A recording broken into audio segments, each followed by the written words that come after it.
Coffee and tea అనేవి ఇండియాలో or maybe world over చాలా important part of consumption of drinks every day. అయితే kidney patients coffee tea తీసుకోవడంలో ఏమన్నా specific precautions అవసరమా?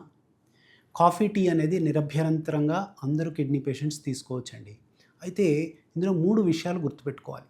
Number 1, sugar. If you are a person who takes black coffee, that is ideal. You don't take sugar, so that doesn't matter. Number 2 is timing of the coffee and tea. Evening 5 PM తర్వాత లేదా late in the evening coffee teas తీసుకోవటము kidney పేషెంట్స్కి particularly మంచిది కాదు. This is because usually వాళ్ళ sleep is already disturbed. So వీటి వల్ల sleep further effect అయ్యే అవకాశం ఉంటుంది. మూడవది క్రీమర్స్, అంటే ఎడిషనల్ మిల్క్ లాంటివి యాడ్ చేయటం. ఇవి చాలా rich in phosphorus content which is not good for patients. So black coffee remains the ideal choice or black tea. The last one is about the volume. అంటే కాఫీ తీసుకున్నప్పుడు దాంట్లో 100 to 150 ml volume add అవుతుంది.